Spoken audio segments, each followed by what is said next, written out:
Hello বন্ধুরা, চলে এলাম নতুন ভিডিও নিয়ে। আজকে আমরা দেখতে যাচ্ছি 4% জায়গায় 4 স্টোরিড রেসিডেন্সিয়াল বিল্ডিং।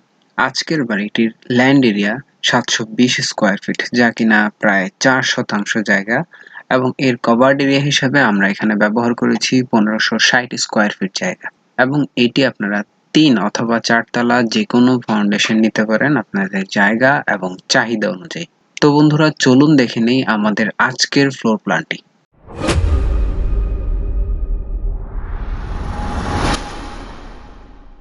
এই হলো আমাদের আজকের ফ্লোর প্ল্যান, যা কিনা আমরা ড্র করেছি 43 ফিট দৈর্ঘ্য এবং 40 ফিট প্রস্থ বিশিষ্ট একটি 4% জায়গায়, এবং এর ঠিক সামনে রয়েছে একটি 8 ফিট প্রস্থ বিশিষ্ট রোড। এখানে আমরা ব্যবহার করেছি 2টি ইউনিট, এবং প্রতিটি ইউনিটে রয়েছে 3টি বেডরুম ফ্যাসিলিটি, যার মধ্যে একটি মাস্টার বেডরুম, একটি কমন টয়লেট, একটি কিচেন এবং একটি ডাইনিং রুম। তো চলুন বন্ধুরা, দেখে নেই আমাদের ইউনিট এ এর সেটআপটি। এই হচ্ছে আমাদের ইউনিট এ এর এন্ট্রি। যখন আমরা ইউনিট এ তে প্রবেশ করব, এখানে আমরা দেখতে পাবো একটি ডাইনিং রুম, যা কিনা 13 ফিট 6 ইঞ্চি দৈর্ঘ্য এবং 10 ফিট 5 ইঞ্চি প্রস্থ বিশিষ্ট একটি ডাইনিং রুম, এবং এর ঠিক সাথে আমরা 6 ফিট বাই 6 ফিট এরিয়া বিশিষ্ট একটি কিচেন রুম রেখেছি। কিচেন রুমটির সাথে আমরা এখানে ব্যবহার করতে পারবো এই ইউনিটের একমাত্র মাস্টার বেডরুমটি, যা কিনা 11 ফিট বাই 12 ফিট এরিয়া বিশিষ্ট একটি মাস্টার বেডরুম, এবং এর সাথে যে টয়লেটটি থাকছে তা হচ্ছে 4 feet 6 inch by 7 feet 4 inch area বিশিষ্ট একটি মাস্টার বেডরুম টয়লেট। এই মাস্টার বেডরুমটির সাথে আরো যে ফ্যাসিলিটি থাকছে তা হচ্ছে 11 ফিট বাই 3 ফিট প্রস্থ বিশিষ্ট একটি বারান্দা, এবং আমরা এর ঠিক সাথেই ব্যবহার করতে পারবো এই ইউনিটের একমাত্র কমন টয়লেটটি, যা কিনা 4 ফিট 6 ইঞ্চি প্রস্থ এবং 7 ফিট 4 ইঞ্চি দৈর্ঘ্য বিশিষ্ট একটি কমন টয়লেট।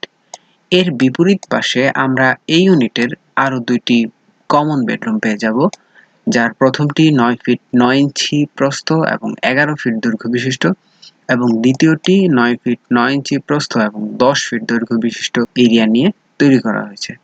দ্বিতীয় বেডরুমটিতে আমরা আরো একটু ফ্যাসিলিটি পেয়েছি, তা হচ্ছে 9 feet 9 inch by 2 feet 6 inch area বিশিষ্ট একটি বারান্দা ফ্যাসিলিটিস, এবং এর ঠিক সাথে আমরা এখানে 3 ফিট ওয়াইড প্যাসেজ ব্যবহার করেছি, যা কিনা ডাইনিং এ আলো বাতাসের জন্য ব্যবহৃত হয়েছে, এবং এখানে আমরা লন্ড্রি এরিয়া হিসাবে ব্যবহার করেছি। তো বন্ধুরা, এই হলো আমাদের ইউনিট এ এর সেটআপ, যেখানে আমরা 3টি বেডরুম পেয়েছি, যার মধ্যে 2টি কমন রুম এবং একটি মাস্টার বেডরুম, এবং রয়েছে একটি কমন টয়লেট, একটি ডাইনিং রুম, একটি কিচেন রুম। তো বন্ধুরা, চলুন দেখে নেই আমাদের দ্বিতীয় ইউনিট। এখানে দ্বিতীয় ইউনিটে আমরা পেয়ে যাব একটি ডাইনিং রুম, যা সর্বপ্রথমে রয়েছে 13 ফিট 6 ইঞ্চি দৈর্ঘ্য এবং 10 ফিট 5 ইঞ্চি প্রস্থ বিশিষ্ট একটি ডাইনিং কক্ষ, এবং এর সাথেই আমরা এখানে পেয়ে যাব একটি কিচেন রুম, যা কিনা 6 ফিট দৈর্ঘ্য এবং 6 ফিট প্রস্থ বিশিষ্ট একটি কিচেন রুম।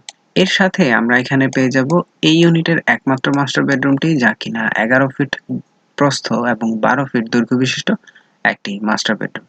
এই মাস্টার বেডরুমটির সাথে আমরা আরো পেয়ে যাব 4 ফিট 6 ইঞ্চি প্রস্থ এবং 7 ফিট 4 ইঞ্চি দৈর্ঘ্য বিশিষ্ট একটি মাস্টার বেডরুম টয়লেট। এই মাস্টার বেডরুমটির সাথে আরো একটি ফ্যাসিলিটি হিসাবে এখানে রয়েছে 11 ফিট বাই 3 ফিট প্রস্থ বিশিষ্ট একটি বারান্দা। এই মাস্টার বেডরুমটির সাথে আমরা এই ইউনিটের কমন টয়লেটটি রেখেছি এখানে, যা কিনা 4 feet 6 inch by 7 feet 4 inch area বিশিষ্ট একটি টয়লেট।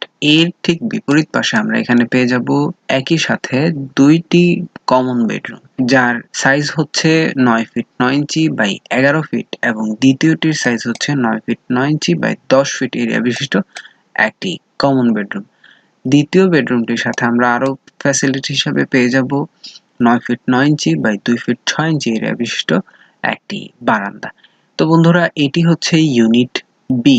এখানে বলা বাহুল্য যে আমরা ইউনিট এ এবং ইউনিট বি দুটোই একই এরিয়া ব্যবহার করে তৈরি করেছি, বা বলতে পারেন যে ইউনিট এ তৈরি করা হয়েছে ইউনিট বি এর আদলে। তো বন্ধুরা, আমরা এখানে প্রবেশের জন্য ব্যবহার করব সিঁড়িঘরের নিচের এন্ট্রি দিয়ে, অথবা আপনারা চাইলে একটি পার্কিং ব্যবহার করতে পারেন। সেক্ষেত্রে আমরা একটি স্টেয়ারকেস রেখেছি, যা কিনা 7 feet 6 inch by 12 feet 4 inch area বিশিষ্ট একটি স্টেয়ারকেস, এবং লবি ব্যবহার করেছি 7 feet 6 inch by 4 feet 6 inch area বিশিষ্ট একটি লবি। এই ফ্লোর প্ল্যানটির দুটি ইউনিটের আয়তন 716 স্কয়ার ফিট করে এবং মোট আয়তন 1560 স্কয়ার ফিট। তো বন্ধুরা, এখন আমরা জেনে নিব এই ভবনটি তৈরি করতে আমাদের আনুমানিক কি পরিমাণ অর্থ ব্যয় হবে। ফাউন্ডেশন সহ নিচতলা নির্মাণ ব্যয় হবে প্রায় 35 লক্ষ টাকা। সেক্ষেত্রে এই টাকা কম অথবা বেশি হতে পারে এবং উপরের প্রতিটি ফ্লোর নির্মাণ ব্যয় প্রায় 24 লক্ষ টাকা করে। সেক্ষেত্রে ডিপেন্ড করে আপনি কততলা ফাউন্ডেশন নেবেন, হয়তো 3 নতুবা 4 বা আপনার ব্যক্তিগত চাহিদা এবং আপনার ল্যান্ড কন্ডিশনের উপর তা ডিপেন্ড করে। আপনারা যারা বাড়ির ড্রয়িং এবং ডিজাইনের কথা চিন্তা করছেন তারা নিঃসন্দেহে আমাদের সাথে যোগাযোগ করতে পারেন। হোম আর্কিটেক্ট অ্যান্ড ইঞ্জিনিয়ারিং এটি একটি বিশ্বস্ত বিল্ডিং কনসালটেন্ট। আমরা সারা দেশব্যাপী কাজ করে থাকি। আপনার চাহিদার ড্রয়িংটি আমাদের দিয়ে তৈরি করতে স্ক্রিনে দেয়া নাম্বারে আমাদের সাথে যোগাযোগ করুন। ধন্যবাদ।